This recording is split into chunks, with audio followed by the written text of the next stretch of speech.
Welcome, ladies and gentlemen, to the Soul Seekers podcast, where we believe that hunting has the power to transform lives through primal adventure as we share our mission of mentorship is conservation. To learn more about everything we do, check out our show on Carbon TV or go to soulseekersnation.com. Freedom on, everybody, and stay soulful. If you want to take your shooting experience to the next level, then check out Coltac gear for 100% made in America products. Coltac manufactures specialty gear designed for long-range shooting, hunting, and other tactical applications. From their support bags, suppressor covers, shooting mats, and a whole lot more, Coltac is creating tough, durable, and innovative gear for both civilian and professional markets. Go to coltac.com to see all that they have to offer. That's cole-tac.com. If you are wanting to become more accurate and deadly with your shooting, one of the best things you can do is upgrade your trigger with a Timney. Timney triggers are 100% made in America and have been since their founding, providing a crisp, reliable, and repeatable trigger break every time.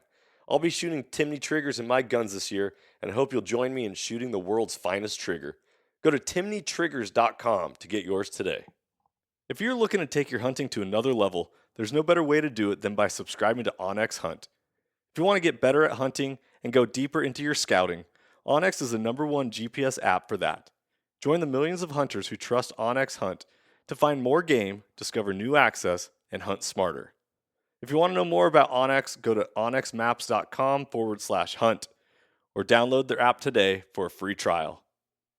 Ladies and gentlemen, welcome back to another episode of the Soul Seekers podcast, and Happy New Year to all of you. Thanks to you for all of you that have been tuning into the podcast over the last couple of years. Today's episode, we're going to kick off the new year with this idea of self-reliance, this idea of being mountain ready, and that might have a little different ring to it than what you would normally presume. Typically, you hear mountain readiness, you're thinking, okay, am I ready fitness, diet-wise, ready to go tackle the mountains, go hunt mule deer, elk, all that. Or Mountain Readiness is a little bit different. And that is the host of the Mountain Readiness podcast and also of Mountain Readiness uh, business based out of North Carolina. And that is all about a nationwide movement dedicated to restoring practical self-reliance through hands-on education. From the mountains of North Carolina to the wilds of Montana and beyond, their events bring together expert instructors, families, and communities to learn essential skills in preparedness, homesteading, and survival. So today's guest is Robert Toombs, Mr. T himself, going to be talking all about everything they got going on there and how all of you can get inspired through his story, his journey, and get plugged in with another community. So without further ado, Mr. Toombs, Mr. T, what's going on today, brother?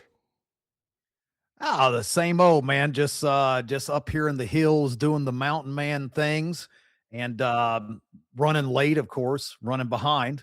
Always running behind, man. That just seems the way it is. But we got that cold snap coming in.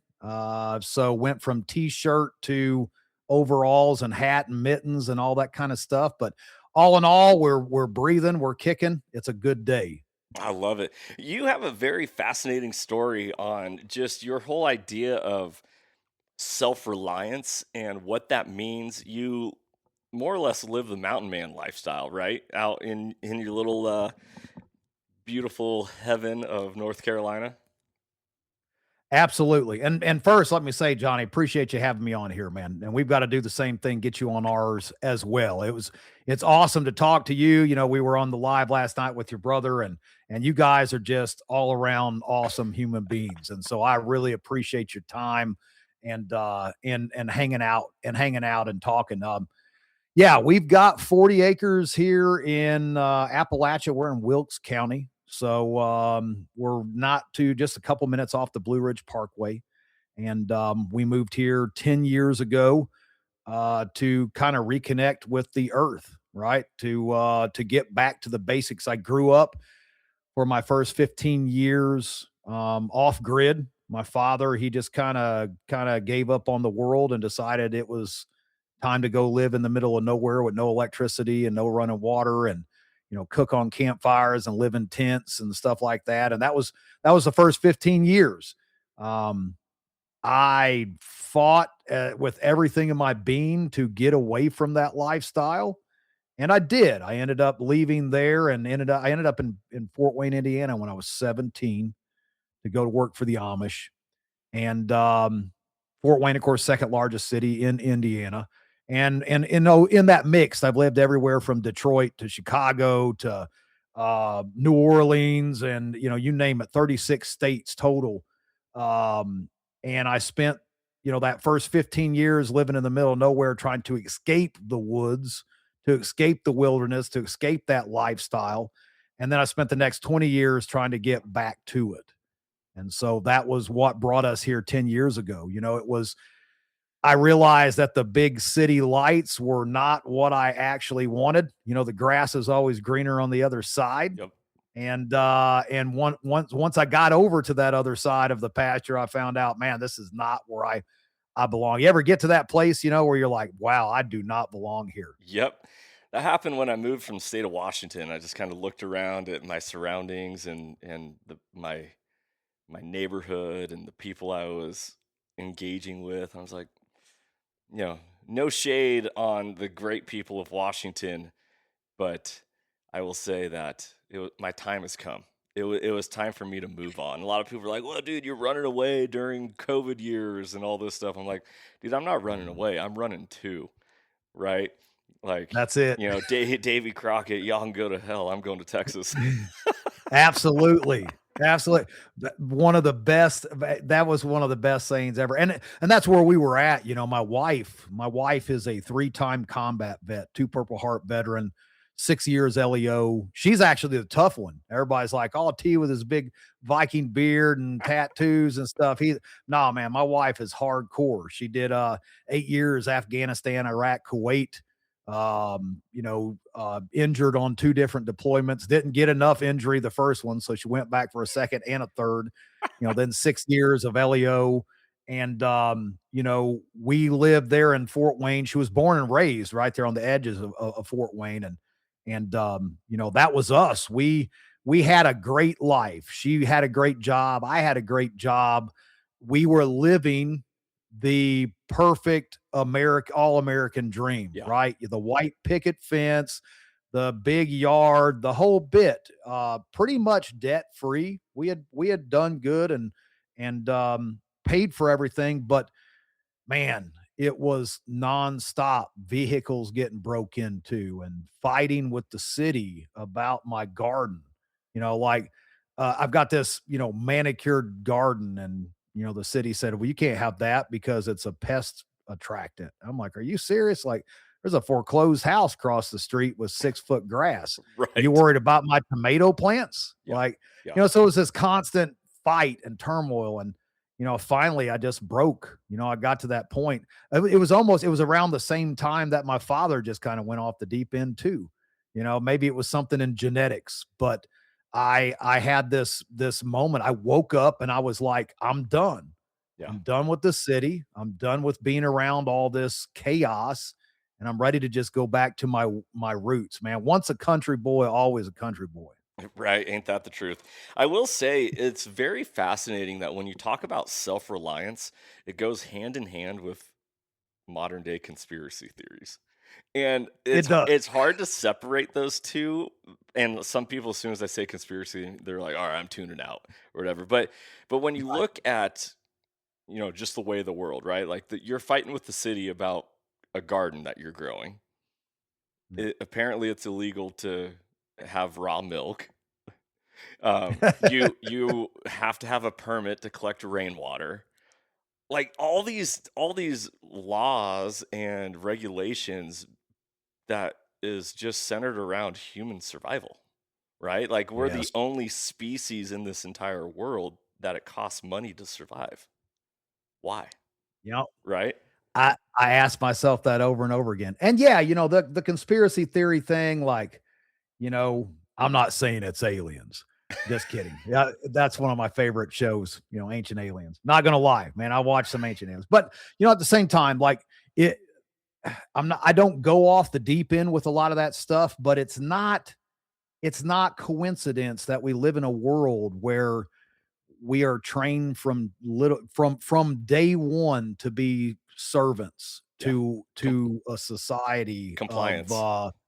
Compliance, yeah. Like, the bell rings, get up, the bell rings, set back down, the bell rings, go to eat. And it's nothing against, and I'm not going crazy with public school. There's good ones, there's bad ones.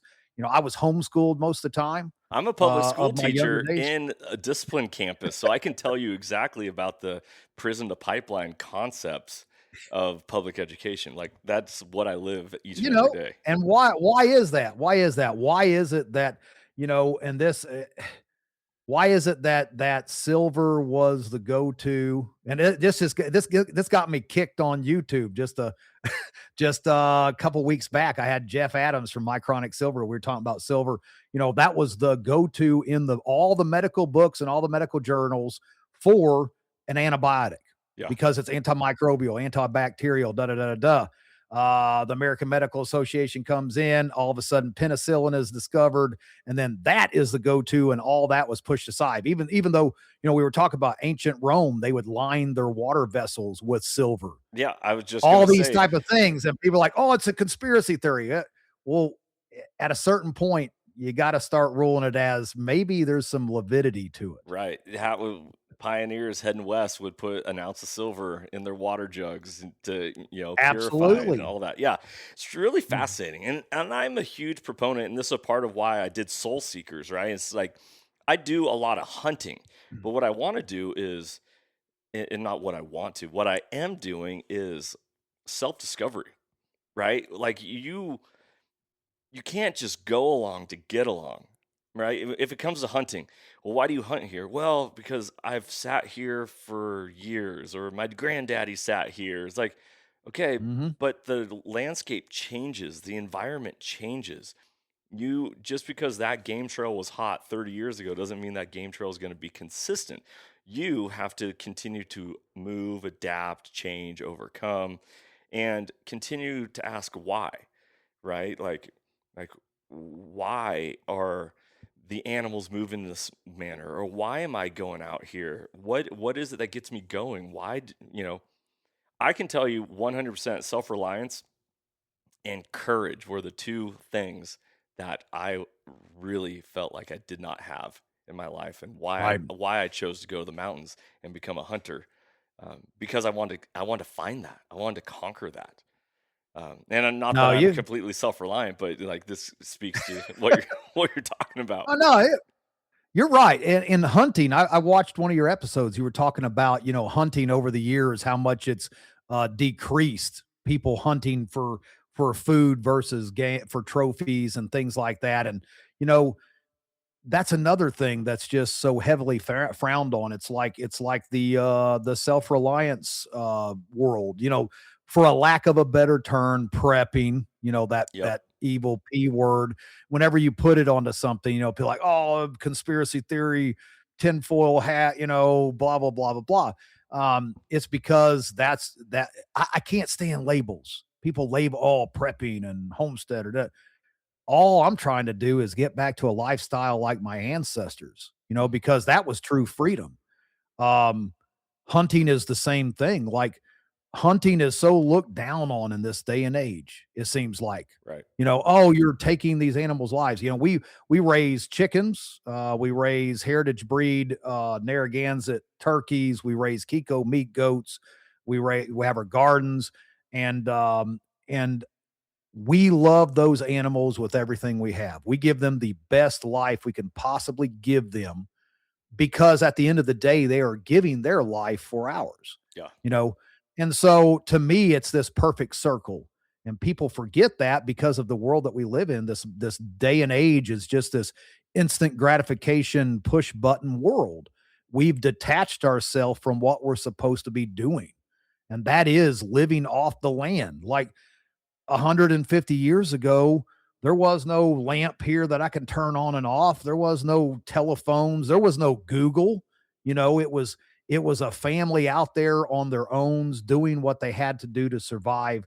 And I think we were just in a better place. I think where we are at now, um, staring at computer screens and phones and going and shopping at a grocery store. Like, I'm not saying there's something wrong with going to a grocery store, but man, there is people that think that's where it comes from. Like, it's and of course, not to get into the conspiracy side of things, but like a lot of that does come from a lab, I think now. Oh yeah. Uh, Well, I mean, if you're eating out and you're ordering a steak and it's not a prime steak, chances are that if you by the way, I'm going to blow some people's minds who've never heard of this. Like meat glue. Have you heard of this, T? oh yeah. Oh yeah. Like Oh it yeah, looks, absolutely. hey, this looks like a ribeye. It's not. It's just a bunch of meat glued together Uh, and with seams. It's really, really wild.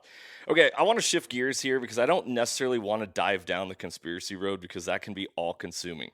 But it can. what I do want to highlight is, and this is a great segue into the mountain readiness and how you are bridging the gap from the traditional to the non-traditional, from the um, person who doesn't know exactly what's going on, maybe they're self-reliant curious, to the full-on prepper, or Right. the person who is like, what's public lands, right? Like, wait, you can do that? I love this. And the other thing that brings what I love about people that are self-reliant, homesteader, and all this is the natural connections. So you have the like modern day religious zealots or Christians or whatever you want to call the religious people. And then you have over here in the off grid, self reliant, Mother Nature, Mother Earth provide woo woo spiritual side of things, which often is looked at or maybe grouped in with like REI type granola ish people, tree huggers, vegans. But then with self reliance comes trapping, hunting, protein gathering, and so this amazing weave of, wait a minute, we are all just the same people. It's just like tribal roles and how we perform it within society. And do you ever get into these types of conversations at your courses? Oh yeah. Oh yeah. Like you always have these extremes of every direction, and just like you were talking about the tree hugger, the vegans, and I try to be what we're shooting for with mountain readiness is that common ground. Hmm. I think that's what's lacking. That is why I started Mountain Readiness. This will be year 4. This May will be year 4 here in North Carolina that we've done this. And I would go around to these different events, and you're almost shamed if you drift into any other areas of preparedness. Like, you go to the homesteading event and you mention tactics or firearms, and you can't talk about firearms at a homesteading event. I'm like, "What? Are you serious? Why not?" Like our forefathers, they were homesteaders, homestead security, they were preppers, they were they did all the things. Yeah, They had to because there was no easy button. You couldn't tap out. You either did it or you died. right. You either got the firewood stocked up or you froze. You either caught that meat or you was living rough for that winter, Yeah, right? So, it was going around to these different events. Go to the event that everybody is prepper this, prepper that. There's a nuclear holocaust coming and all this kind of stuff. I'm like, look, man, that's not no way to live. The Lord says, "Tarry until I come," right? It isn't this living in this state of fear and doom and gloom. So, that was kind of where Mountain Readiness came from is I wanted a place that took all areas of this preparedness and self-reliance and brought it together. If you have a homestead and you are growing your own food, but you can't protect it, you are setting yourself up to be growing food for somebody else, right? right, right. I mean, you have to be able to protect what you have. If you are storing food back, which for thousands of years, that's how we survived, right? You had to by fall, you better have all your ducks in a row or you're going hungry. And so in essence, if you were storing food back, you're a prepper. You're prepping. It's just these words that are thrown on everything. And that's why I wanted to start this is I was like, I want people to come together and realize it takes all the above. You have to be a well-rounded individual like our forefathers were. Yeah, yeah. Yeah, I agree, and I love that. Let's go back to your origin story. You spent the first 15 years of your life living in the woods. Starving. S- okay, surviving That's in the like. that's what that's that's what the first 15 years actually was starving. You know, you see third world countries and other places, and you see how people live. You know, I've never been to Afghanistan, but my wife over there, talked a lot about, how people live over there and things. And, we lived a very strange life that most people did not. We lived, I remember there was five of us. I have a younger brother and sister. My father was 41 years old when I was born. My mother was the flip-flop opposite. She was 14. It was a crazy world right out of the gate. It was like it was like we didn't even really live in the United States. It was like we were in some other country most of the time because we were just buried in the middle of nowhere, and it was just us and nature. And so it was a very hard world. I think people, they watch television shows and they see these, different stuff on YouTube and stuff like that, and they get this false sense of what survival actually looks like. And survival is just a really hard life, is what it is. If you are living that way, you are living hungry most of the time. Mhm. That's what it is. If you live that lifestyle, the, the easy button, I mean, we had it, but it wasn't readily accessible, right? We did go into town, but it was not very often. So a lot of it was, foraging for food and growing a garden. That was a daily routine, was out there weeding the garden and watering the garden and gathering firewood. Like firewood was an all day 24/7. You Every day was firewood. Like you couldn't stop. If you stopped, you can't cook, because that's how we cooked, was over fire. You couldn't stay warm even in the middle of summer. You had to have all this firewood. 15, 20, 25 gallons of water every day. That's what it took to clean and drink and wash. And so, I guess lifestyle wise, if people wanted to know what it actually looks like, is think of a very hard world, that monotony. Mm, It's monotonous. yeah, That's the best way I can describe that life. just the same thing over and over, rinse and repeat, rinse and repeat. Every day. It's really fascinating because the majority of youth in America at some point have encountered the book Hatchet by Gary Paulson, right? And they Right. they think of these stories, or White Fang, where these kids go through survival moments in the wild and they tough it out, and there is a romantic side to that, right? Like as a boy, as a man, I want to flex my courage. I want to see how tough I can be, where I fit and fall in this world, like my place. And a lot of that has to do with adventure and the challenges associated with that.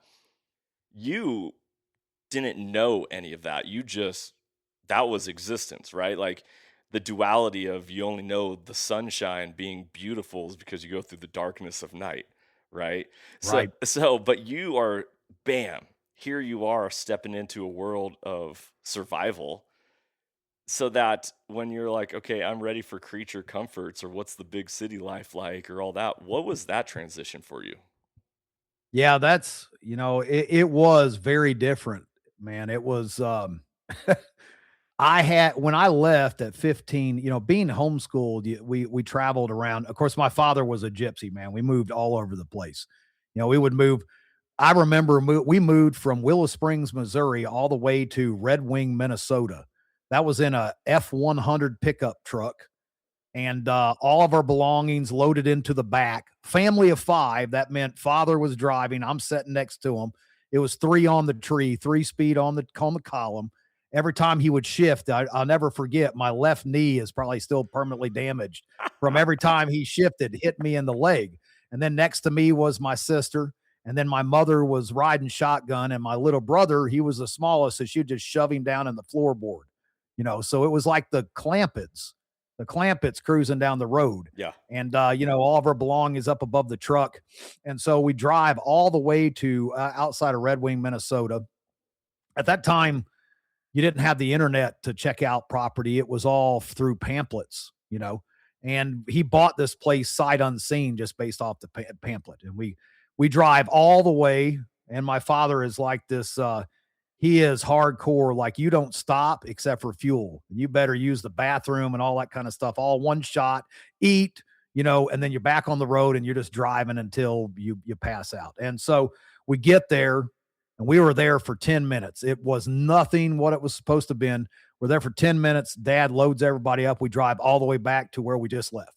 That was like I can say that was the shortest living of on a property that we did was 10 minutes. Drove all the way there, seen it. Nope, it's not for me. Turn around, drove all the way back. Wow. And so, that's a long trip. I'm going to tell you, that's a long trip. But, I remember years that I can even count how many times we moved in one year. Uh, there's a lot of times I'm talking with somebody about a story and I can't quite remember what time it was or where I was at because there was so much moving. My brain just can't keep track of all of it. Yeah. It's hard to keep track of times and dates. And, I knew it happened. I just couldn't tell you exactly where I was at in the world. But 15 and being homeschooled, we got to know a lot of other kids through the homeschooling associations and get-togethers. And I decided to start traveling around and working with some of these homeschooling families. I moved to Coeur d'Alene, Idaho, and then I was down in Louisiana. And then, 17 was when I ended up in Fort Wayne, Indiana. A friend of mine was working with the Amish, and they had agreed to give me a job at 17 as a driver, and that was where I cut my teeth in the framing business. Mm. So moved to Fort Wayne at 17, and that was where I stayed for about 21 years. Kids born, raised, and but the transition was brutal because even though going to town, we would see modern technology and modern convenience. It was I didn't have a cell phone till I was like 32 years old. Yeah. You know, That must have been nice. I had to, I miss it. I should have stuck with it. I didn't know how to use a microwave. Like I didn't know how to, I still can't type. I quit school when I was 14. Like I was done. I told my father we were living outside of Bruno, Payette, Arkansas, between Mountain Home and Harrison, out in the middle of nowhere. And I told my father, I'm done with school. I've got my job with the old boy down at the bottom of the hill as a mason apprentice. And so I'm making good money. I'm done, so I quit school. And I just, it was, what's the best way to put it? Once I got out on my own, it was like, it was a whole nother world. It was a whole nother world. It was just, it was a stressful struggle. I don't even want to say that I had like these, what do they call them? Episodes where you get all agitated and short of breath, but trying to learn how to use a computer, just turn it on. Like I never turned a computer on in my life till I was well into my 20s. I'd never touched a computer. Here I am on a podcast. But, right. Those days, like flipping a switch or turning a water spigot on, like it is amazing what we take for granted. It really is because, and I do as well, like I do now as well, because I have all these modern conveniences. But back then, man, to be able to turn water on and not have to pack it half a mile up a hill with 2 5-gallon jerry cans on a yoke. Yeah. Like that's huge. That's right. huge right there. So yeah, transition was brutal. And I'm still to this day catching up. Mm. Like I'll be 48 tomorrow. Do you feel, and I still haven't grasped technology even close. well, happy birthday, by the way. Appreciate it. Congrats. Do you feel like the youth of America are pussified? They're just not tough. They're not strong. Like, how much were you expected to hold your own and be a man at a younger age? It was do or die. my father had gotten into a lot of trouble. So like, he couldn't get jobs very, very, very often. And so I did a lot of the work, bringing home the bacon for the family, at a young age. Yeah. Part of it was is going out on my own, and the other part was is I have to. When you're hungry, you got to do what you got to do. So, but I think it's this halfway. We need to find that medium, that yin and yang. Like, there's no doubt that my generation, I think, lived a lot harder than this next one. And so, my kids, I had this thing in my mind. I will never see my children go hungry, right? I've got two sons, two daughters. And I was like, man, my children will never know what hunger is like. They are never going to know what it's like to wear, used, tore up clothing and be made fun of. And that was the wrong thing to do, Mm, because I think the happy medium is you make it's available to your children, but they have to work for it. You yes. know, They got to earn it. They that's have the to know the key, I believe. value of worth, right? That's it. That's That's an it. interesting statement. Value of worth, right? Like there's value attached to everything. And Everything. if you don't value it, it has no, you're not going to take care of it, right?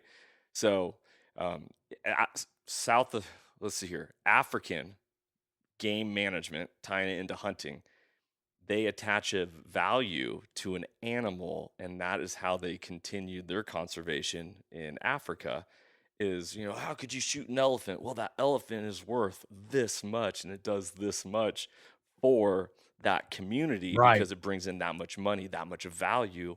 And so, yeah, it's easy to understand it when you apply value. When kids are just being like, I want this, I want that, wah, like, okay, Billy, yes, you can have it. Just stop crying, Yeah, please. I can't handle it. It's interesting. man, it is, and what you said there is so true. Food and hunting and doing those things. Um, what kind of value does the youth this day and age put on those chicken nuggets? Right? Dude, Like, none. No value. you know, Yeah. I messed up. When my kids were young, I was like, "Oh, man, I gotta make sure that I'm gonna have to take another job now because they need all this extra stuff for extra Matt's in football and Taylor's in dance and da, da, da, da, da, so I'm gonna take another job." I'm working 3 jobs, doing all this kinda stuff. It was the wrong approach. I should have been shooting for teaching them these skills and making them appreciate. Luckily, years later, my kids still love me. And now I have 2 grandsons. And just last month, we brought everybody over. We get together when we do our processing. So we processed 140 chickens, and my grandsons are out there, and my daughter's out there, and my son-in-law is out there, and we're doing this. And it's people buy that from the store, those chicken nuggets, and they eat it, and it's just what it is, whatever.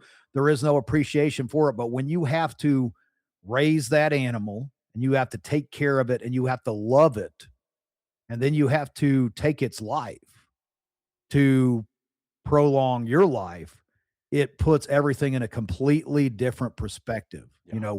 That is that circle of life that on the cartoons and all this stuff you talk about. That's truly what it is. And man, if people could experience that for themselves, the ones that haven't, that just go to the store and grab that cellophane rack plastic, food, I think we'd see a huge change in the world. Oh, yeah. Well, I battle this, all the time with young children, and my youngest is, you know, you don't get up from the table until you're done, you finish your food. And, my wife's like, well, he's done eating. He's done eating. I'm like, okay, I understand. I don't want to create mental complexes with my children, right? Like, I don't want them to eat when they're not hungry and overeat and create body issues in that regard. But, and I associate value to food, right? I know, you know, that costs a day's wage in order for you to have that in front of you. You're not going to take my day's wage and throw it in the garbage, right? Or Absolutely. it took a week of me going miles and miles and miles to finally find that animal, if we're talking hunting, to finally kill that animal, to break it down, to pack it out, to get it home, then to process it all in every little swipe of my knife or every little, you know, trim of my blade. you know, I selected that meat and it didn't go into the scrap pile. So don't waste it. Don't throw it into the garbage can. That has value. And yeah, you probably don't like reheated up food that from the day before, leftovers, but that leftover has value. And these are the dialogues that I truly believe humans need to have around the dinner table, and why they need to have dinner at a dinner table together in community, rather than go into the window and be like, hey, I'll take a bag of burgers, go to the next window, here you go, and off you go. And they're like, oh, well, yeah, it's no good. And this is a problem with, the circle of food. And, you know, you know, hard times create tough men create good times create soft men create hard times, and yada yada. And that's it. And Right? that's it. I mean, that is exactly, um, that's what's wrong with the world. I mean, you summed it up right there. That's what's wrong with the world. If everybody was taking value in what was there at that dinner table, I'll never forget my father, is, he's 90 this year. He was 90 this year. Wow. Born in 36. I believe that makes him 90. 1936 is when he was born. And, so at the end of the Depression, you wasted nothing. Yeah. And so that was ingrained in him. There was, I mean, it didn't matter if it was coffee cans or I cannot tell you how many metric tons of nails I pulled out of pallets and straightened Yeah. by You're hand to like, put that's a in a nail, that's bucket. still good. That's a nail. There ain't nothing wrong with that. Straight it back up. I mean, I have a deformed thumb nail on this hand from hitting it so many times, missing the nail. That's a fact. I mean, I'm not Yeah. even joking. But I'll never forget sitting at the dinner table. My father loved liver and onions. I despise both. For my entirety of life, I have never liked liver and onions. My father loved it. And I remember my mother cooked liver and onions one night. I was probably, I don't know, 10 years old.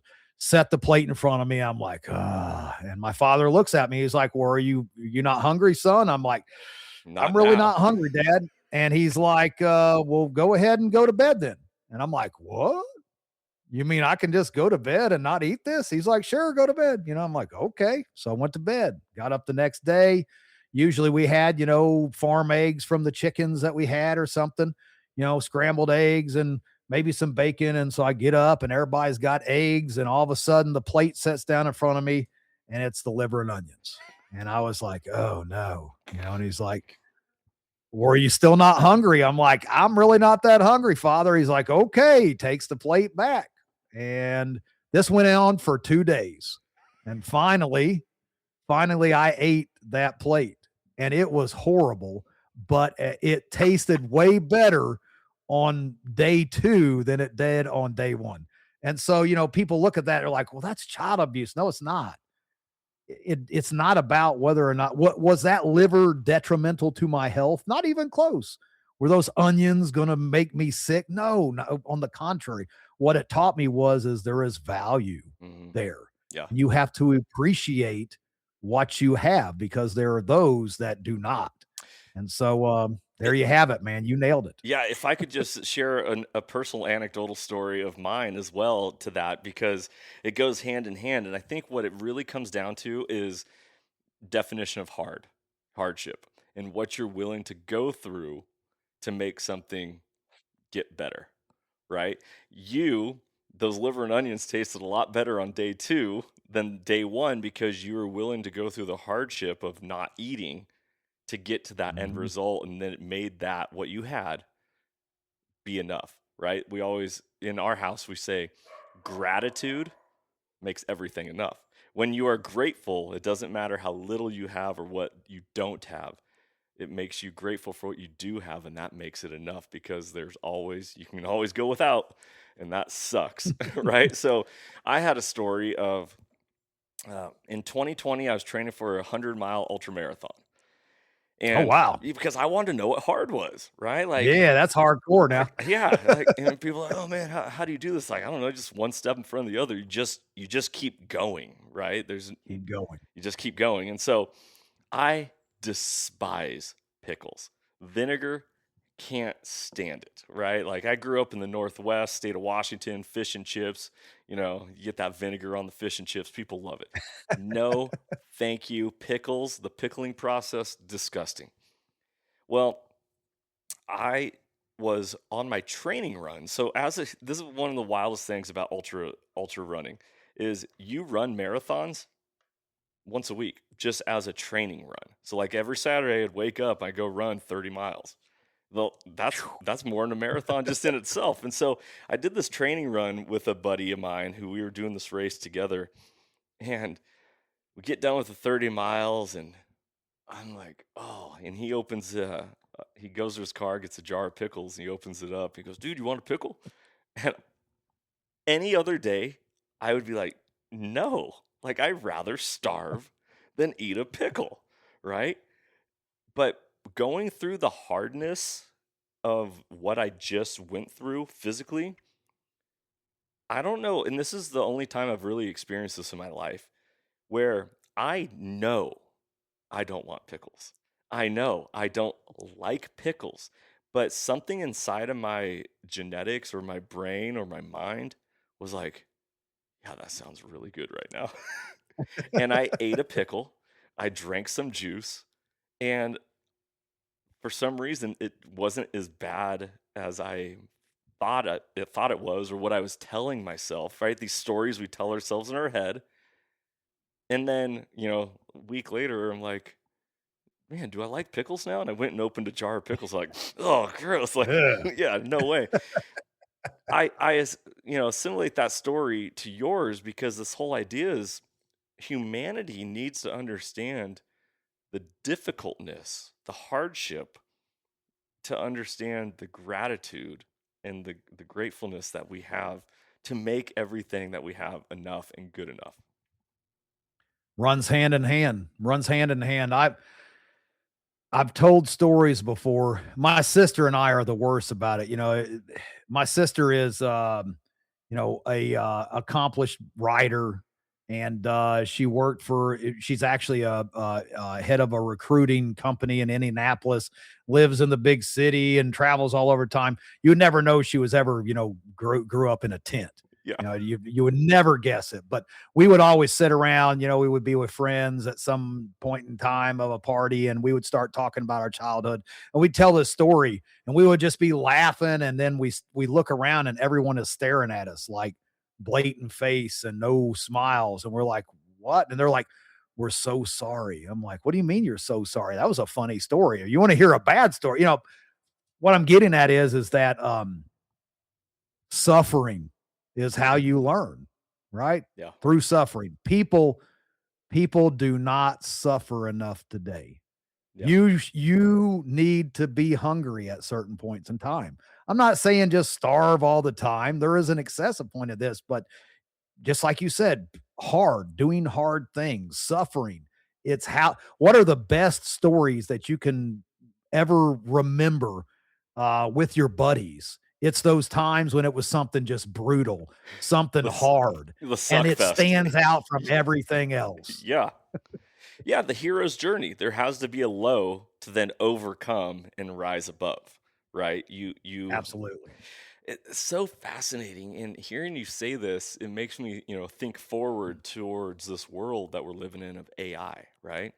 Artificial intelligence. I've heard it's been said before where when AI gets to the point where that people want it to go, that universal basic income is just going to be a natural part of life and AI takes over and we don't have to worry about things.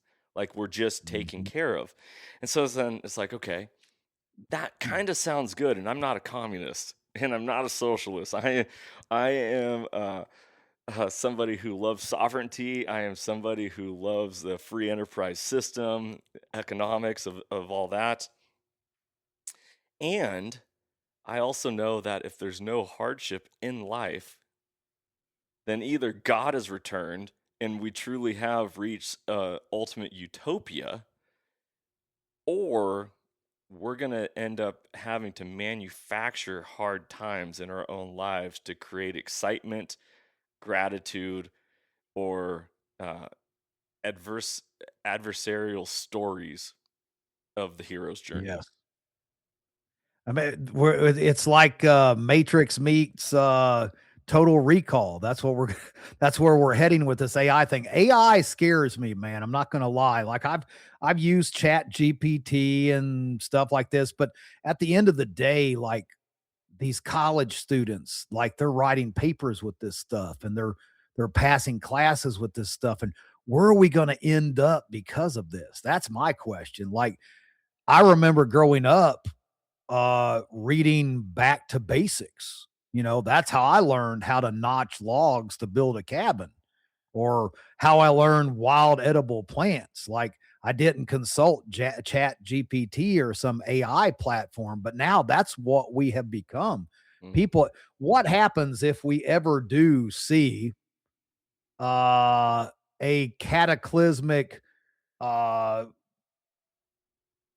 demolishing of the grid, like whether it be terrorists, whether it be solar flare, where I mean, let's be honest, the grid as we know it here in the United States is aging, right? It's aging. It's there's less and less people to run those nuclear power stations. I was reading a thing about the nuclear power plants. Not only is the infrastructure of them deteriorating, but their workforce is also diminishing, and there's nobody to replace these people that work there. Mhm. So, what would happen if, like, right now the screen went blank right here with us talking and there's no power at that point? Well, one, I'm gonna be pretty happy because this thing don't work anymore, Yeah. and I'm good. But for all the people that depend on Google and all these type of things to show them direction, man, Yeah. what a sad world. What a sad world that would be. And that's also why I started this with our, preparedness events, is people have gotten too dependent on technology. Mhm. And that's a bad thing. Well, it's really okay. I love when we have these types of conversations on this podcast because I'm also a social studies teacher. So I work in a disciplinary campus. 70% of my students end up incarcerated in life. Last year, one of my students committed a triple murder, and another one of my students helped hide the bodies. Like, that's the type of clientele that I work with. And at the same time, I also work with kids who made one bad mistake, and they're the 30% that are like, wow, I'm not going to be a part of this. And they're going to, correct their lives. But one of the things that I always talk about with these students, and maybe it's a failure of public education. Well, there's a lot of pointing to blame, but we're going to just say this: there's a reason why the founding fathers of America, when they wrote the U.S. Constitution, the Declaration of Independence, and the preamble, wanted the very first amendment in the Bill of Rights to be freedom of speech, because within words there is power. And the problem nowadays is that kids don't know how to spell, they don't know how to read or write very well.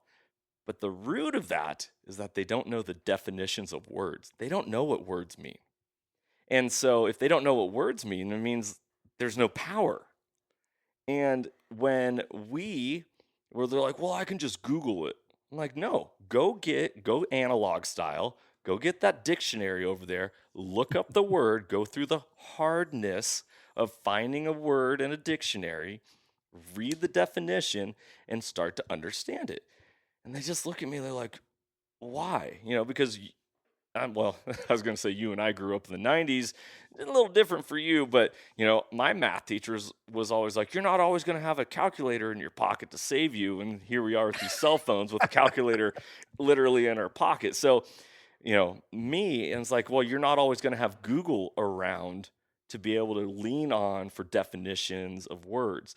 You have to hold your own knowledge, right? That's why reading physical books is so important. That's why going through physical experiences, not just opinions like, oh, yeah, I know about hunting. No, you need to actually go through the process of finding an animal, killing an animal, breaking that animal down, preparing that meat to then last for a long period of time, and then being able to cook it for your family for survival, right? Like that.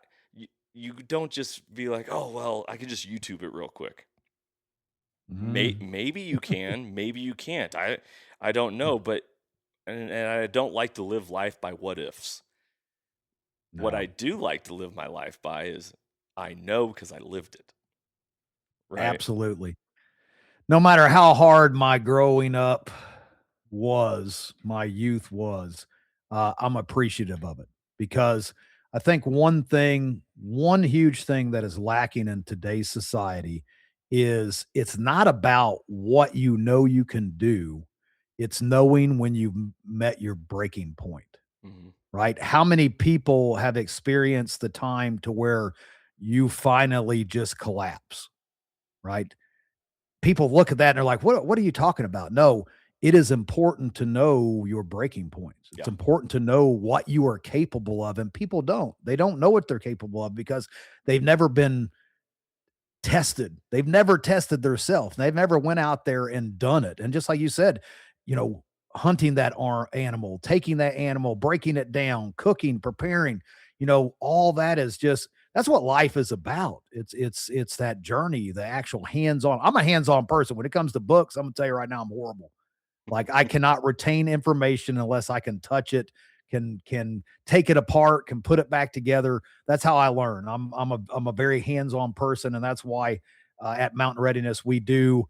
This coming May we're going to be doing sheep processing, and we've always done chicken processing. We've done hog processing. We hands-on canning. That's the only way I can learn, and it's the best teacher when you're actually there doing it in the moment. But like you said, man, the world is become too plug and play, push button easy. And no one has experienced those defining moments in life where you were tested with everything you got to actually see what you're capable of. I think that's what's really lacking in this world, man. People no longer are tested. Yeah. Yeah. Here at Soul Seekers, we talk a lot about this idea, and I've wrote article on it of manifest destiny in the Western hunter, right?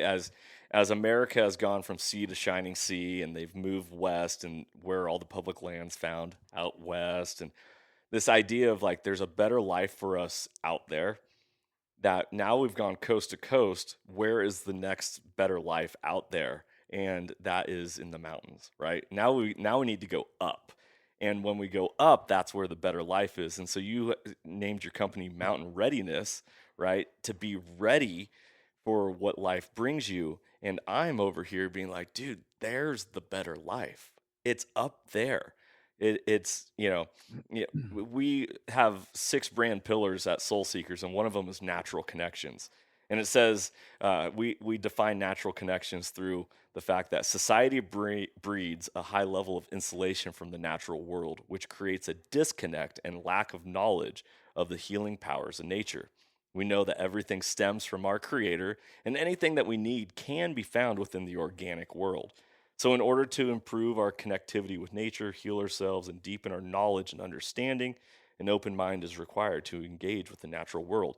And we cannot find the natural world in the non natural, right? Absolutely. So, Well, and that was, my other thing too Mountain Readiness 24:16 is, the abomination of desolation, O Israel, flee to the mountains.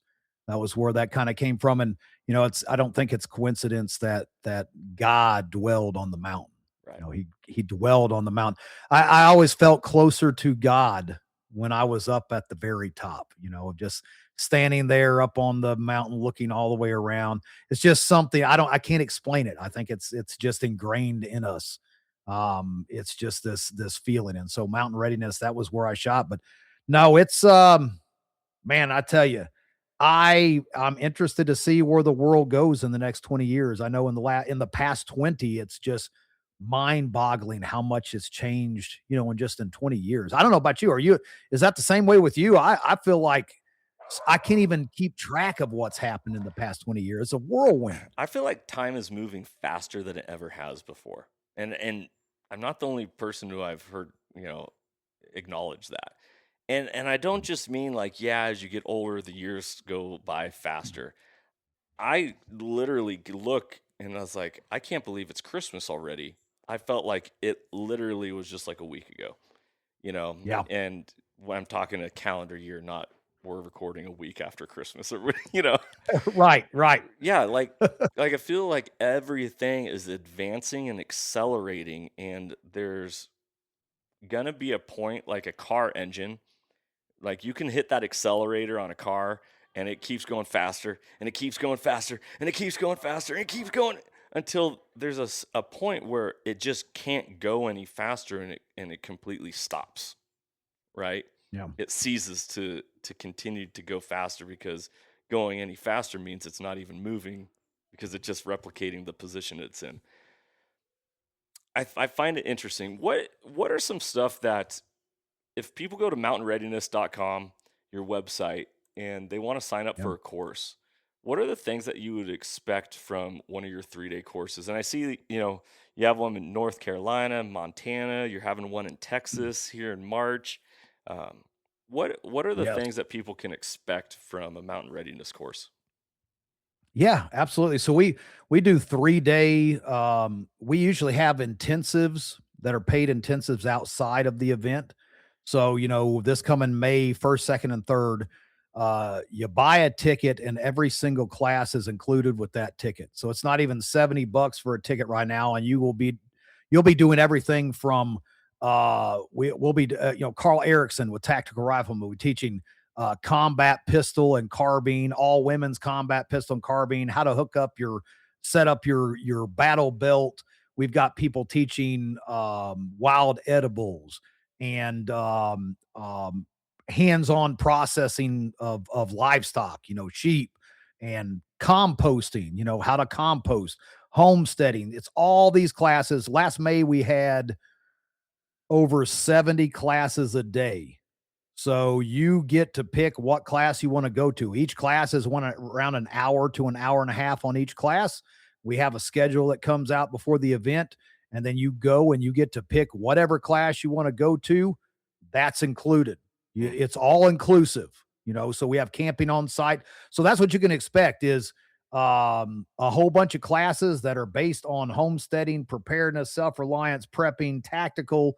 We did a NC Scout. He's one of the largest comms and night vision dealers in the United States, brush beater store. We did an actual night vision, basically class. Here's night vision, here's IR, here's thermal. And then we actually took people out, put them into trucks that had IR headlights, were completely blacked out, and then they would drive under nods with the instructor. Like, who gets to do that kind of stuff? Right. And then all the intro level stuff on, okay, I would really like to get into thermal.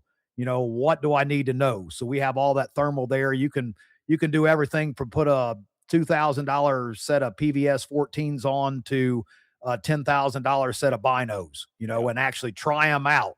So we really want to shoot for hands-on. That's what you can expect from our events. And everything that has to do with self-reliance and preparedness. Montana is no different. That will be up there, an hour from Glacier National Park at the 80-acre lodge there with where we teamed up with Joe Dolio. We'll be doing, pistol classes, rifle, just anything and everything you can possibly imagine, all inclusive. And then outside of that, we have paid classes. If you want to go do combat pistol with Carl Erickson, you can pay for that Monday following and go do a whole day on the range or 2 days on the range. So we have all these options. You can take the family. It's a family event. We have children's classes. We have classes geared for the females as well as the males. If, husband and wife want to split up and one wants to go do a tactical class and the other one wants to do a class on herbal infusing honey, then so be it. We wanted to make it a family get together and gathering. So that's what we did. And then of course, Sovereign Health Summit was that's next October, and we saw that we had not really focused on a lot of health. We focused on, medical, stop the bleed and, wound packing and all this kind of stuff. Yeah, But trauma the based response. right Yeah, trauma, something stupid happens in the world. It happens all the time. Car accidents. I mean, how often have you drove past a car accident, yeah, right? You got this medical kit and you've never opened it up and you have no idea how to use that stuff inside. So we've taught a lot of that, but we live in this world too where, man, they want to give you a pill for everything, right? hmm Here's a pill. And then it causes so, oh, here's two more pills to counteract that pill. And that's not how our forefathers lived either. We lived, I give you herbs for man's healing, right? So we teamed up with all the leading voices in alternative and circadian health, Barbara O'Neill, Dr. Lee Merritt, Dr. Tenpenny, Jonathan Otto, Pat Miletich, Doc Will Spencer. We're bringing that together next October. All those speakers for 5 straight days, and that's our Sovereign Health Summit, and that's gonna focus on um, getting back to healing the way God intended it to be. yeah, yeah. My wife is a RN, a registered nurse, and we learned very quickly in our awakening of Mm. 2020 and leading into that is everyone's like, oh, we need universal health care. It's like, yeah, we need universal health care. We don't have it because we have sick care, right? And sick care, Right. it's like, hey, what a great money maker. If people continue to stay in sickness, then they're going to want to look for a result to fix rather than it being like, hey, let's diagnose the root of the issue rather than just the result of it. So, yeah, I'm a huge fan of Barbara O'Neill. I follow along with a lot of her stuff. I actually would love to send my wife to your summit and have her, Absolutely. You guys both need to come to this. It's, Barbara will be speaking 2 to 3 times a day. And we wanted to introduce people to healing. We coined the phrase for Sovereign Health Summit, from soil to soul, mm, because we are talking about the soil health, where health actually starts, all those microbes and all that stuff in the soil. If you do not have good soil health, then those garden vegetables that you're eating are dead in nutrients. yeah, It's just a waste at that point. So, and so it starts in the soil, from the earth, from the dust we were farmed and the dust we will return. yeah, We need that soil health. We need good gut biome. We need all these alternatives, just like we talked about silver and what its capabilities are. Look, I'm not saying that there's not a place for modern medicine. If you have arterial spray, I don't care how much yarrow you eat or pack into that wound. You need a doctor. All right. yeah, let's let's be real about this. People get on be like, "Oh, you're teaching it." No, look, there is a place for it. But, herbal remedies and homeopathic remedies and all that stuff, that is that's to prevent the sickness. That's a preventative measure. If you're constantly using these things throughout your daily life, you are preventing sickness yeah, and building that immune system. And like you said, yeah, look, healthy people don't pay dividends. So, that's where we're at in the world. But yeah, I'm not talking against anybody listening. I'm not talking against modern medicine, because there is a time and a place for it. But I think we overuse it, and we need to get back to what our forefathers, how they took care of themselves. yeah. And that's what we're doing with the Sovereign Health Summit. We teamed up with Billy Baum at Perma Pastures Farms. We brought all these people together, and I'm stoked. Hopefully, you guys, your brother is going to be there, and you guys should be as well. It's going to be phenomenal. 5 days of these people, the biggest names in the industry of circadian and alternative health. So I'm stoked. I could talk on about all day long. I'm going to shut up now. I've just been rambling. I love it. I love it. Okay, so just to wrap up this podcast, I want to ask you two questions. The first is, at what point did you realize hunting played such a critical role in your life? And do you have a story that goes along with that? It wasn't really hunting, in general. It was just, man, hunger will do some crazy things to you. My good friend who won season 1 of Alone, Alan Kay, he said it best. And Alan Kay is part of Mountain Readiness. He comes and teaches primitive skills. Guy is amazing. But he said 3 days to animal. And man, you'd be surprised how that mind reverts back to that primal being the more hungry you get. The longest I've ever went was 7 days. I fasted for 7 days, and I can tell you by day 7, I would have run down a gazelle and ate it raw. Like that's where you're at that point. Like you are just so hungry, it's all you think about. And so, as far as a story I can tell you, I remember we had not eat for a couple days and pretty young. We were all pretty young. And so it was summer. We went out and we picked a whole bunch of blackberries and brought them back. And my mother had some flour and salt. And so she cooks up this big batch of blackberry dumplings on the campfire and we're cooking them. And I'll never forget the smell, like the fragrance of those blackberry dumplings coming across the campsite there where we were living. It was just, you could put a stack of money on one side and those dumplings on the other, and the money would have never mattered to me. Mm-hmm. That's where it was at. And then I hear my mother screaming, and I turn around, and we had these very young little chickens, and they were in the stew pot eating all the blackberry dumplings while it's on the fire. Oh my cooking. gosh. And so mom goes running over there, and these chickens knock the stew pot over, and all the blackberry dumplings go spilling out into the campfire all over the ground. They're ruined. And I will tell you that those chickens taste better than anything I'd ever had in my life because we ate them all. Yeah. And so, there's a story about hunting is when you have to survive, you will. Yeah. Yeah. Everyone goes primal if they want it bad enough. That's it. It is amazing what the human body is capable of when you don't have any other alternative. Mm-hmm. Yeah, so true. So true. When was the last time you hunted for, I'm going to use the term recreation, or for a desire beyond just, I need to eat, so I'm going to get food? You do it for adventure, you do it for, um, personal growth, or, whatever other term could get thrown Yeah. out there.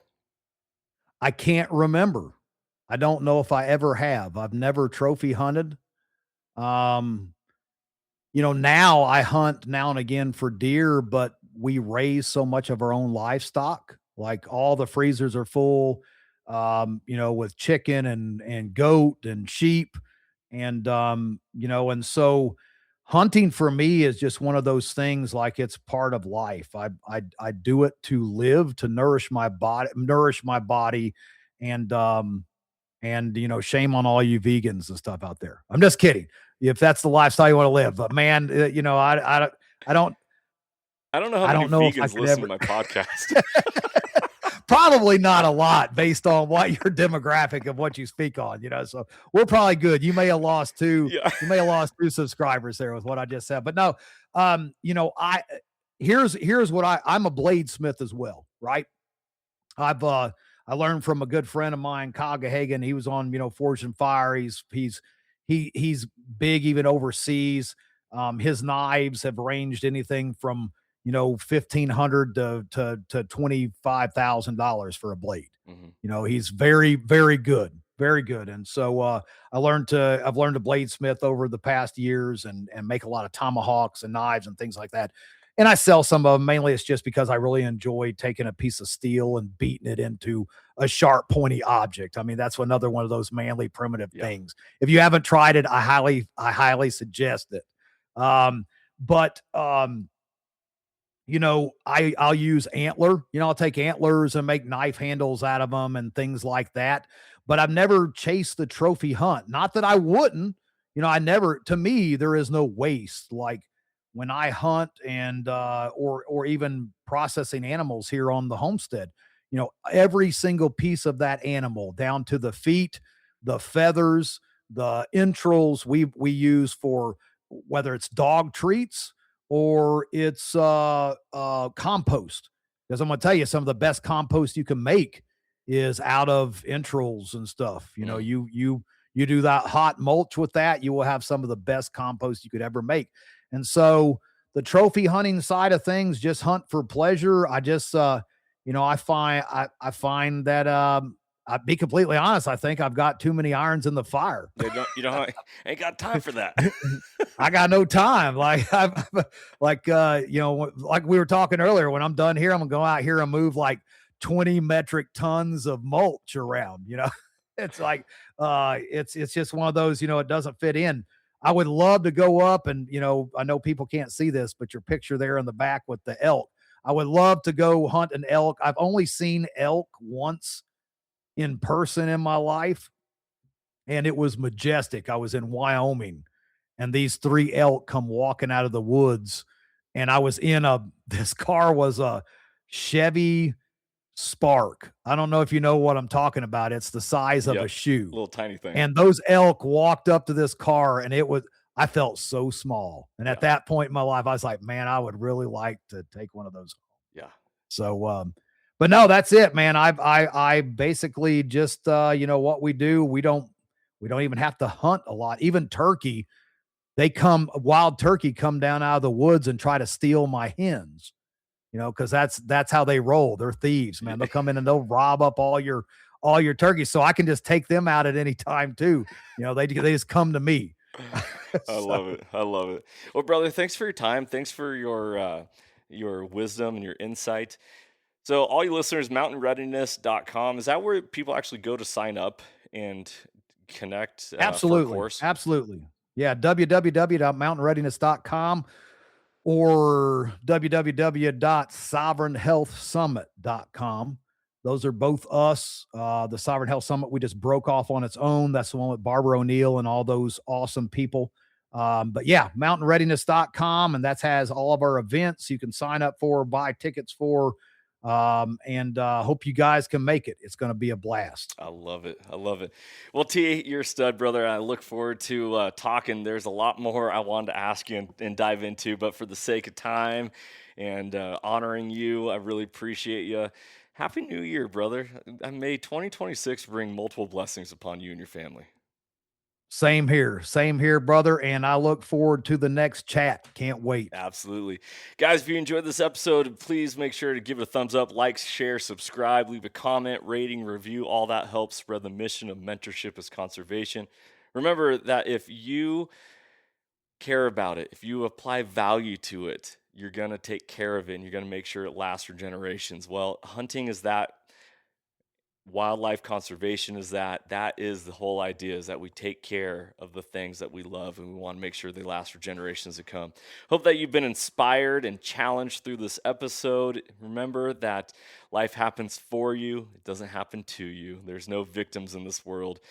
Be blessed. For Johnny Mack and Robert Toombs of Mountain Readiness, have a blessed day. Thanks for tuning in to this podcast. Freedom on. And as always, stay soulful. If you enjoyed today's podcast and want to support the show, you can always like, share, subscribe, and leave a rating, as it helps us share our mission of mentorship as conservation. Thank you so much for tuning in and being a part of Soul Seekers Nation as we transform lives through primal adventure.